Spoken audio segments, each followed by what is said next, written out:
안녕하세요. 5분 특강 가산세의 모든 것 임장환 세무사입니다. 이번 시간에는 사업장 현황 신고 불성실 가산세에 대해서 살펴보도록 하겠습니다. 먼저 사업장 현황 신고의 개념 및 정의를 가지고 한번 살펴보도록 할게요. 자, 면세 사업자는 해당 사업장의 현황을 해당 과세기간의 다음 연도 2월 10일까지 사업장 소재지 관할 세무서장에게 신고하여야 합니다. 이 경우에 폐업하신 분들 그리고 휴업하신 분들도 마찬가지로 이 기한까지 신고를 하셔야 되니까 알고 계시면 되겠고요. 두 번째로 겸용사업자에 관련된 내용이에요. 그래서 사업자가 부가세법에 따른 과세사업과 면세사업을 겸용하여 면세 수익금액 등을 부가가치세 예정신고나 확정신고 때 신고를 하신 경우에는 그 면세사업 등에 대해서 사업장 현황 신고를 한 것으로 보겠다라고 되어 있으니까 저희 부가세 신고하신 분들은 이 사업장 현황 신고 안 하셔도 되겠죠. 마지막으로 이제 공동사업장이라든지 사업장이 여러 가지인 경우에 대해서 살펴보도록 할게요. 둘 이상의 사업장이 있는 사업자는 각 사업장별로 사업장 현황 신고를 하셔야 되고요. 그리고 공동사업장의 경우에는 대표 공동사업자가 해당 공동사업장의 사업장 현황 신고서를 작성하여 제출하시면 되겠습니다. 자, 사업장 현황 신고를 안 하시게 되면은요, 이렇게 종합소득세 안내문에 사업장 현황 신고 불성실 해가지고 요 금액이 뜨니까요. 이것도 참고해 주시기 바라고요. 사업장 현황 불성실 가산세에 대해서 살펴보도록 할게요.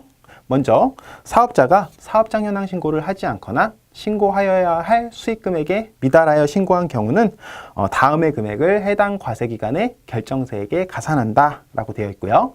이 경우 산출세액이 없는 경우에도 가산세는 부과됩니다. 여기서 제일 중요한 거는 대상자예요. 그래서 두 번째 문단 살펴보시면 의료법에 의한 의료업, 그리고 수의사법에 의한 수의업, 그리고 약사법에 따라 약사에 관한 업을 행하는 사업자만 해당이 되니까요. 일반 면세사업자들은 사업장 현황 신고 불성실 가산세 적용 대상이 안 되겠죠. 그래서 요 세 가지 업종만 주의를 하시면 될 거고요. 불성실 가산세는 무신고하거나 미달 신고한 수익금액의 0.5%를 적용합니다. 사업장 현황 신고를 과소 신고하여 수정 신고하거나 기한 후 신고하는 경우에도 요거 같은 경우는 감면 규정이 없으니까 그것도 참고하시기 바라고요. 사업장 현황 신고의 협력 의무입니다. 첫 번째로 계산서 등의 발급 및 제출해가지고 면세 사업자는 매입처별, 매출처별 계산서 합계표와 매입처별 세금계산서 합계표를 과세기간의 다음 연도 2월 10일까지 제출해야겠죠. 원천징수 사업장 현황 신고하시면서 같이 제출하시면 되고요.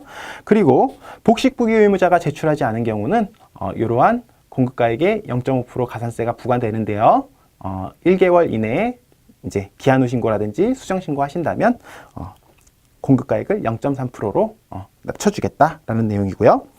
두 번째로 살펴보시면 원천징수 영수증을 발급받은 경우 계산서를 발급한 것으로 간주해가지고 저희가 원천징수 영수증을 사업소득에 대한 수익금액을 지급하는 원천징수 의무자는 사업소득에 대한 수익금액을 지급할 때 원천징수 영수증을 그 받는 자에게 발급하여야 된다라고 되어 있어서 원천징수 영수증 규정이 있는데 이 경우 사업자가 용역을 공급받는 자로부터 원천징수 영수증을 발급받은 것에 대해서는 계산서를 발급한 것으로 보면서 매출 매입처별 계산서 합계표는 제출할 필요가 없다라는 규정이 있으니까 이것도 확인해 보시고요.